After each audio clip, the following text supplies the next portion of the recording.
Lecture में हम पढ़ेंगे what is mean by free fall. Free fall, देखो, it is a situation, it is a situation where only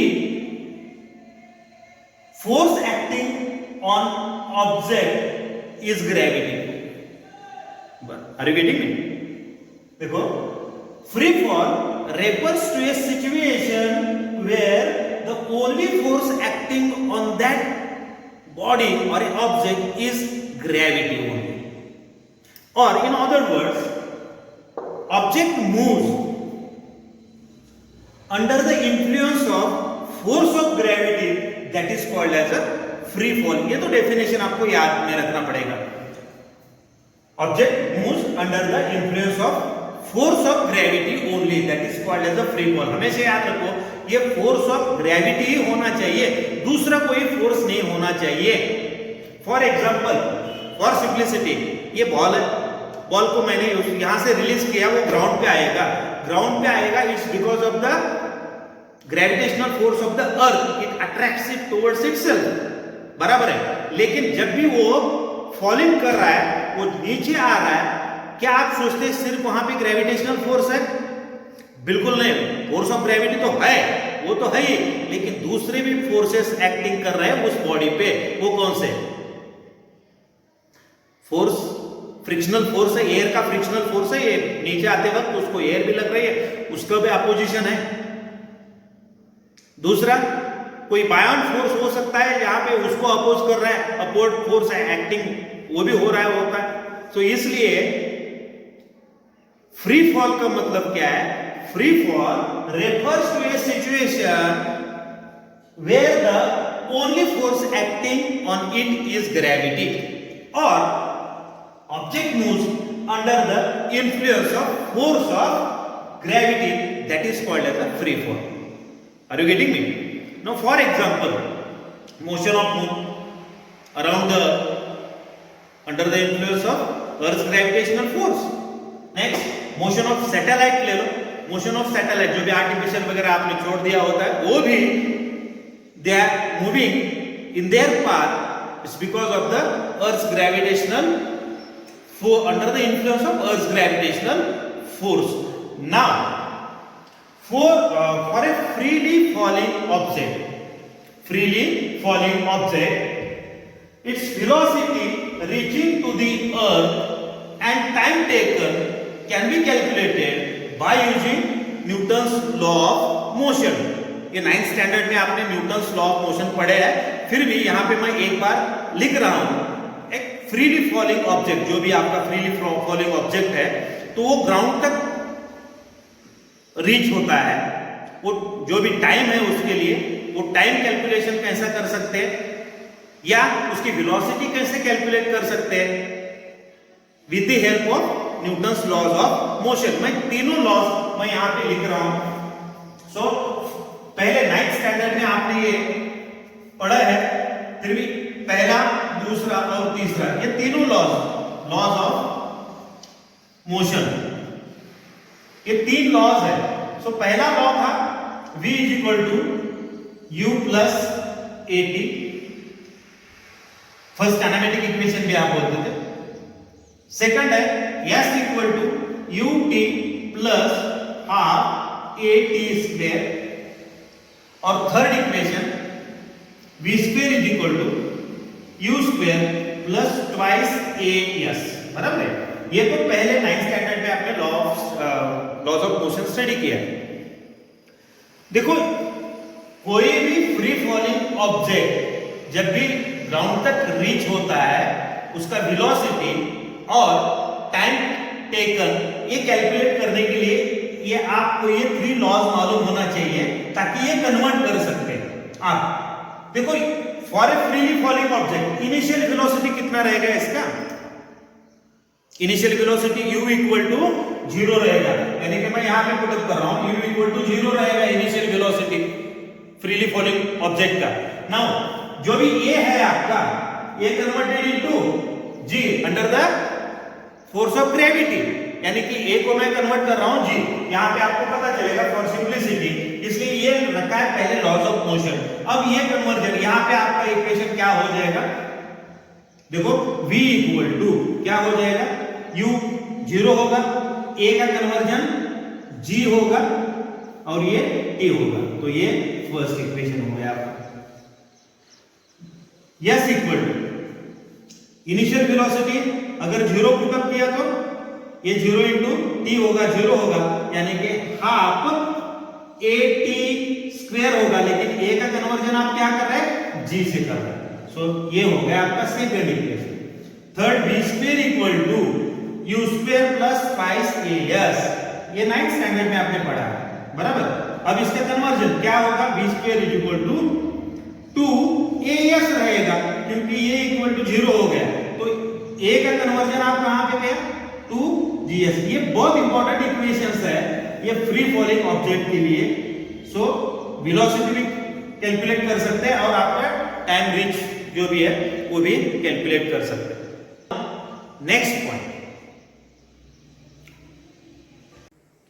escape velocity देखेंगे। अभी आपने फ्री फॉल देखा, escape velocity. So escape velocity देखो definition बहुत सिंपल है, minimum velocity needed by any object to be projected to overcome the gravitational pull of the earth. Minimum velocity needed by any object to be projected to overcome the gravitational pull of the earth, और in other words the minimum velocity that one required to escape the gravitational field. ये minimum velocity requirement कितना है, minimum velocity required to escape the gravitational field of the earth, यानी कि gravitational field छोड़ के बाहर जाना, तो एस्केप हो, ये वेलोसिटी है। आर यू गेटिंग, ये वेलोसिटी, एस्केप वेलोसिटी है। So the minimum velocity that one requires to escape the gravitational field, that is called as a escape velocity. अब ये कैलकुलेशन कैसे कर सकते हैं आप, कोई भी एक ऑब्जेक्ट लिया, उस ऑब्जेक्ट का एस्केप वेलोसिटी आपको कैलकुलेट करना है, तो आप कैसे कर सकते हैं। सो देखो यहाँ पे suppose that object is on the earth and at infinity distance, यानी कि सपोज बॉडी ऑफ मास, ये एक कोई भी बॉडी ले लो, ये सपोज ये बॉल है, इसकी बॉडी ऑफ इसका मास भी m, assume m is the mass of the object. So suppose m be the mass of object. Suppose m be the mass of the object. Now this object is on the surface of the earth. मैं यहाँ पे object on the surface of earth or object at the infinity, at a infinity का sign है, at infinity distance from the earth, बराबर, from the infinity distance from the earth। Okay, so count करेंगे कि सभी points में यहाँ पे रख रहा हूं, आप किताब देखोगे आपको भी पता चलेगा।